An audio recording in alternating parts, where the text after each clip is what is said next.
We're here today because a lot of people ask questions about what the best way to install a surface mount sink is. Our copper sinks, surface mounts in vessels where they're going to be touching any type of surface, all you need is our installation silicone, our oil rub bronze colored installation silicone. This silicone is comprised of basically 100% pure silicone. It doesn't have any added ingredients. We call it neutral cure because it's not going to react with the copper and give you any type of discoloration over time. Anything that you're going to adhere the sink with that might have any type of chemical that would react wouldn't be advised in this installation process. So basically what you'll do is you pull your sink out of, or pull your silicone out of the box here, just like we did here. I've already taken the liberty of installing the drain. I always recommend putting the drain in first. Reason being is, it's a large thread. If you put the drain in first, we put down a little bed of silicone, drop the drain in, and then just simply tighten it on. The silicone, if you don't use the silicone and you decide to use plumber's putty, you will have a white ring, kind of make your drain look like a bullseye. So I do recommend using the silicone in the installation of the drain as well. So once you've done that, it's simple to make a cutout in the top, or whether you're using granite or wood in this case. Just make a template of your sink, cut the cutout about 3/4 of an inch smaller than the template, and then drop it in, just as we're doing here. I'm going to get it aligned. Make sure we get this aligned properly with the door on the front of this wine barrel vanity here.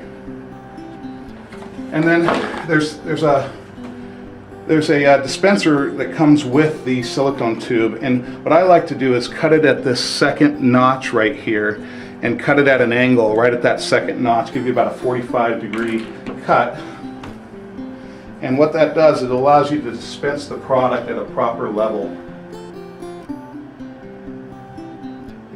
We're simply going to take our tube of silicone, going to hold down the sink in position. We're going to go against, rather than pull the silicone out of the tube, we're going to push it around the perimeter of the sink. So I'm going to start here at the front.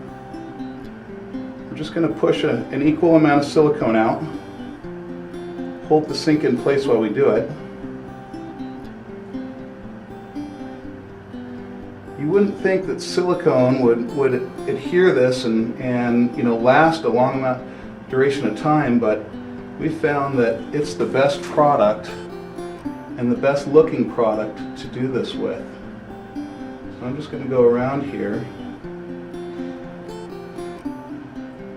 Give this a clean little edge, and after we get it put on, we're just going to run our finger around the edge and take a towel and clean up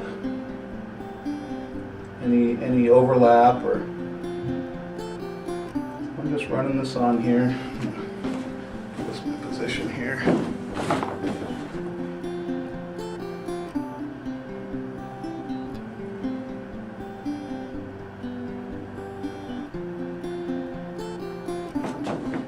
You really can't hurt anything. If you mess up, you just wipe it off. So don't be scared to do it yourself.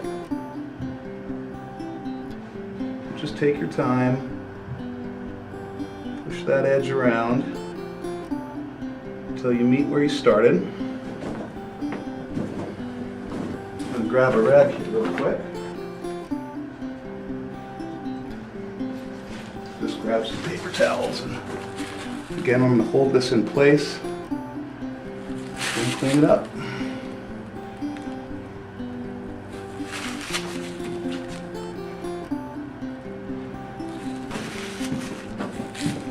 And once you finish, I'd recommend leaving this, depending on the climate you're in. If you're in a real humid climate, you're probably going to have to wait overnight. But if you're in Arizona like we are here at Premier Copper, 6 hours and this stuff will be set up and you'll be able to use this. And this can be used to attach our skirted vessels. Any sink where you're basically gluing the sink to the countertop. And then the great thing is, down the road, if you do want to switch out the sink, simply take a razor blade, cut the edge, and the sink will pop right out. But you shouldn't have to do that, as copper is pretty much a lifetime product. So that's all there is to it.